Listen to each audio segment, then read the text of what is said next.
Samantala, balikan natin ang ating talakayan. Kasama po si Dr. Edna Co, ang Doctor of Public Administration ng UP Diliman. Profesora, magandang umaga po ulit. Welcome sa studio. Tatanungin ko lamang yung figures kanina.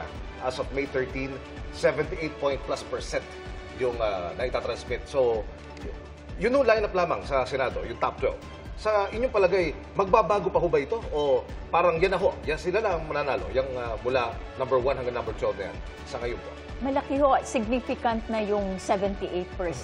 Pero in case magbabago, ang pwedeng gumalaw yung nasa 10, 11, 12. Yung bottom, ma'am. No? Yung nasa ibaba, yun ang competitive area. Opo. Ibig sabihin, baka malaglag yung 12, may ibang pumasok. Yung pwedeng mag-change ng position yung 10 and 11. Opo. Pero paligay ko, yung nasa taas, medyo Yes, yung top 6, ma'am, no? Yung top 6, medyo makakahinga na ba sila ng makakahinga malalim? sila. Baka top 10. Baka pwede na yung top 10 siguro. 10 siguro. Yung 10 pwede sigurong confident na siya na... Opo. Oo. Kasi Pero yung... Profesor, 11, 12, medyo dikit ho ito. Balito yung bilang, ma'am? Oo. Medyo ang liit nung halos hindi naglalayo ang kanilang mga figures. Oh, yes, ma'am. Mula dun sa 10, 11, 12. So, pwedeng gumalaw, ibig sabihin. Although yung magkakadikit din yung numbers ng mga nasa medyo gitna, pero sila mismo ang pwedeng mag-change lang. Pero mukhang mukhang okay na sa kanila yung 1 to 9, Okay. 10. So yung 10, 11, 12, yun ang medyo pwedeng gumalaw. Opo, hindi pa nakatitiyak sa mga tuwid. Oo. Salita. Doon po sa top 12 na papasok na bilang mga mambabatas, ilan po ba yung dumaan sa NCPAL? Ilan yung mga naging estudyante nyo? Ilan yung tinuruan nyo para gumawa ng batas?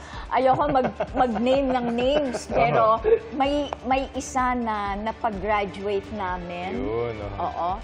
At kasama siya dun sa top 12. sa ngayon, no? Okay, so... Alam mo, ma'am, di ba, merong, I'm just wondering, kasi di ba, bago magsimula to nung nag-recess ang Senado, ay may naiwan na isang malaking question, yung impeachment kay Vice President Sara Duterte. So, hindi pa naman natin alam. I'm sure there are legal questions. Matutuloy ba to? Hindi ba to pwedeng matuloy? May mga ganong mga nabitin na mga legal questions. Pero so far, sa nakikita nyo, ma'am, na composition nitong ating top 12, ano kayang napipinto ninyong senaryo pagka halimbawa magkaroon nga ng impeachment? Kasi pag pumasok yung itong 12 na ito, pwedeng magbago yung texture sa ng Senado. Usapan sa Senado. Sa Senado. Although kahit yung andyan na, medyo medyo hindi rin sure na pabor sila dun sa impeachment, so, tingnan natin kung paano magpi-play out pag pumasok yung bagong 12.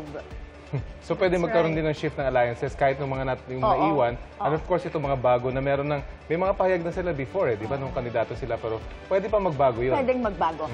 Ang kasi ng politika, parang palengke, parang marketplace, Which makes it sad too.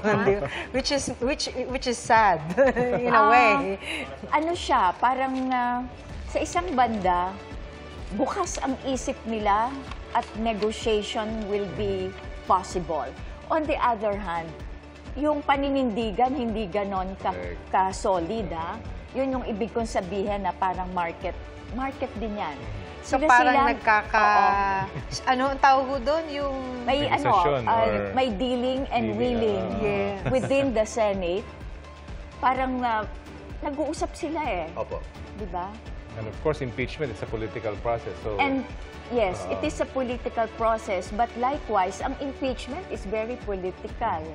So, subject pa rin talaga sa ang posibleng willing and dealing. So, abangan po natin ang susunod na pagpasok ng 12 senador.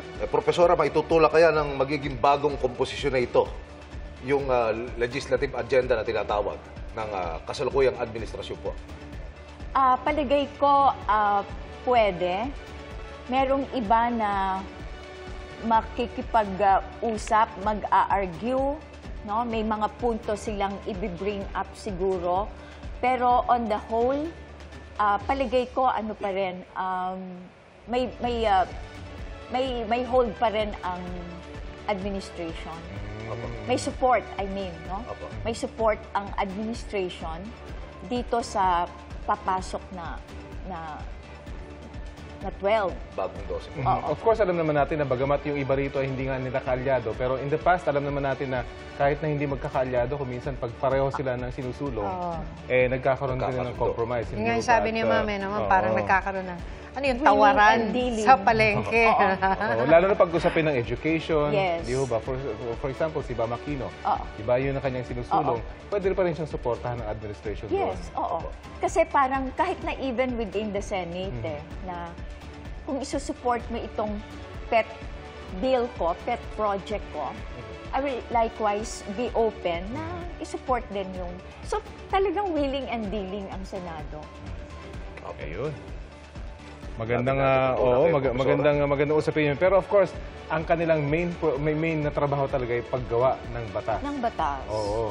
Pero of course, iba pa yung, ang sabi nga nila sa Pilipinas daw, napakadami nating magagandang batas kung ikukumpara sa ibang mga bansa. Pero pagdating naman sa implementation, doon medyo nagkakaroon ng problema. Medyo nabubutas, so. Oo. O kaya, medyo luma na, pero hindi Na-upgrade. Hindi na up-to-date, pero ang gagaling ng mga batas natin. Pero doon nga yung importance din ng composition ng Senado, Mamenot. Kasi nga, they craft laws. So, ibig sabihin, anuman ang gagawin mong batas dyan, maipapasa mong batas dyan, hanggang kay Juan de la Cruz sa pinakadulo ng sulok ng Pilipinas, may impact epekto, yan. oo. Diba? So, that's how important they are, no? In crafting laws, akala mo kasi, yan, gagawa ng batas yan, ganyan. Wala namang epekto sa atin, pero batas yan. Diba? Hanggang sa huling galaw mo, may impact sa'yo yan. Hanggang sa pinakaibaba. Yes. Kasi batas eh. Yes. Diba? At lalo na kung yung batas na yan ay may corresponding budget na inilalagay para gumulong at magkaroon ng buhay. Kasi minsan maganda yung batas, pero walang budget. pondo. Walang pondo para Oho, pagulungin yes. yan. So it becomes really a dead piece of legislation.